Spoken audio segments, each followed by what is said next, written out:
인도 정부 산하 공공정책 싱크탱크 국가개혁위원회가 인도 국세청에 전동화 전환 택시 사업자에 대해 추가 감가상각 혜택을 달라고 요청했습니다. 과연 무슨 이유에서였을까요? 인도 국세청이 택시 사업자를 대상으로 전동화 전환 추가 감가상각 혜택 방안을 검토하고 있다는 소식인데요. 지난 1월 국가개혁위원회 최고 경영자인 아미타브 칸트가 아제이 부샨 판데이 국세청장에게 해당 내용을 권고하는 서신을 보낸 것이 배경이 됐습니다. 해당 서신에는 택시 사업자가 운영 차량의 20%를 전기차로 전환할 때 주어지는 추가 감가상각 혜택은 전기차 채택을 촉진하는 것은 물론 전기차 부문에 대한 투자를 확대할 수 있을 것이라고 적혀 있었는데요. 사업 운영 초기 단계의 공제 금액을 높여 회사 이익을 늘리는 데 도움이 될 것이라는 설명입니다. 인도 당국이 이 제안을 승인할 경우 올라캡스의 모회사 ANI 테크놀로지스가 소유한 올라와 우버 테크놀로지가 혜택을 누릴 것으로 보이는데요. 한편 현대차는 올라와의 전략적인 파트너십을 맺고 있어 반사 이익도 예상됩니다. 자세한 내용은 조태현 기자가 알아봤습니다.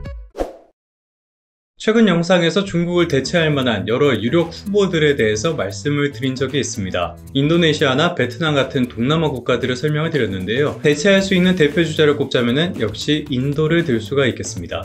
인도는 세계에서 인구가 가장 많은 국가이기도 하고요. 아직은 저출산, 고령화 문제에서 비교적 자유롭기도 합니다. 인력이 젊다는 뜻인데요. 그 인력들이 교육도 잘 돼 있고요. 영어도 잘하는 인력이기 때문에 그 인력의 질도 꽤 높은 편입니다. 여기다가 천연자원도 풍부한 국가이기도 하죠. 무엇보다 외교적으로 변수가 비교적 적다는 점, 이것도 장점으로 들 수가 있겠습니다. 인도는 중국과는 관계가 상당히 안 좋은 나라죠. 하지만 이거는 미국의 공급망 안에 속해 있는 나라들에게는 그렇게 큰 단점이 될 수는 없다고 보고요. 그 외에는 미국과는 상당히 가까운 관계, 여기다 러시아와도 협력적인 관계를 계속 이어가고 있습니다. 그러니까 서방에 속한 나라들, 대표적으로 우리나라 같은 나라들이 관심을 가지기에 좋은 환경이라고 볼 수가 있다는 겁니다. 아무튼 그런 인도에 싱크탱크가 하나 있어요. 국가개혁위원회라는 싱크탱크인데요. 이쪽에서 전동화와 관련해서 전환하는 택시 사업자에 대한 추가 감가상각 혜택을 제공할 것을 권고했다고 합니다. 그러니까 쉽게 말하자면은 택시 사업자 가운데에서 전동화, 그러니까 전기차를 도입하는데 속도를 내는 데에 대해서 획기적인 혜택을 주는 방안을 권고했다는 겁니다. 이게 아무래도 정부의 산하 싱크탱크이다 보니까요, 실제로 정책에 반영될 가능성이 꽤 높다고 볼 수가 있겠습니다. 만약에 이 정책이 실제로 도입이 된다면 택시 사업자 가운데 일부가 혜택을 보게 될 겁니다. 그렇게 예상되는 업체 가운데 하나가 바로 이 올라캡스인데요. 이 올라라는 회사는 인도에 있는 차량 공유 업체입니다. 지난 2011년에 설립이 됐는데요. 2015년쯤부터는 인도 시장에서 점유율 1위를 기록하고 있습니다. 그러니까 어떻게 보면은 시장을 선점했다고도 볼 수 있는 부분이죠. 사실 우리에게 이 올라라는 이름이 익숙한 거는 어떻게 보면 현대차의 영향일 수도 있겠습니다. 현대차가 이 회사에다가 투자를 했으니까요.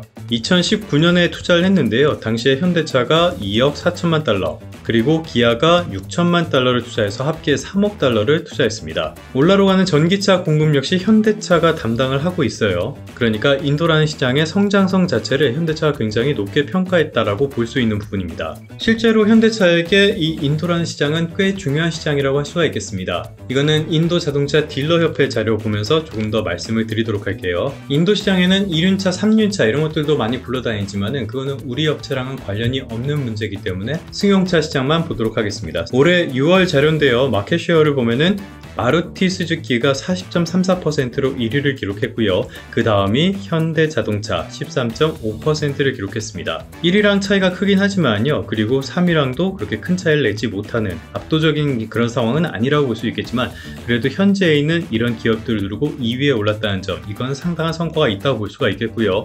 올해 상반기를 통틀어서 보면요. 점유율 13.8%를 기록해서 역시 2위 자리를 지키고 있었습니다. 상반기 판매량으로는 역대 최다 규모라고 해요. 그러니까 올라 같은 곳을 통해 갖고 인도 시장의 공략, 인도 시장으로의 진출 이런 것들을 좀 더 속도를 내는 전략, 이런 걸로 볼 수가 있겠습니다.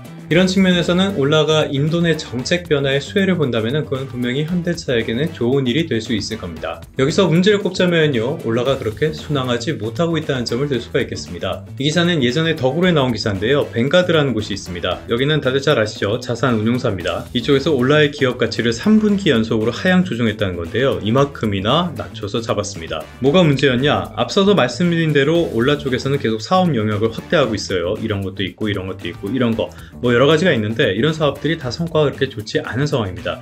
그렇기 때문에 차세대 성장 동력을 확보하지 못하고 있기 때문이다 라고 볼 수가 있겠습니다. 그렇다면 이미 시장에서 확고하게 자리를 잡은 차량 공유 서비스 이쪽에 사활을 거는 게 어떤 옵션 가운데 하나가 될 수 있을 텐데요.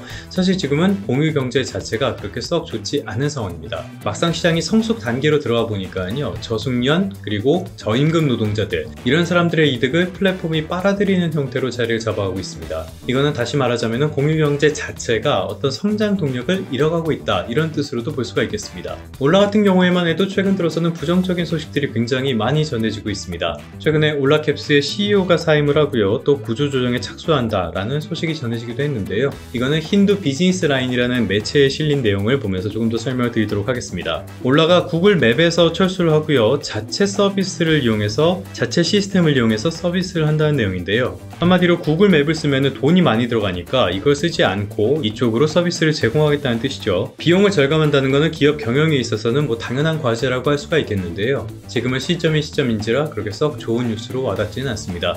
물론 이 올라라는 회사의 흥망성쇠가 그렇게 현대차에다 큰 영향을 미친다라고 보기에는 다소 어려운 게 사실입니다. 다만 이런 흐름 자체는 산업의 어떤 변화, 가능성을 보여준다고도 할 수 있으니까요. 흐름 정도는 알고 계시는 게 좋지 않을까 싶습니다.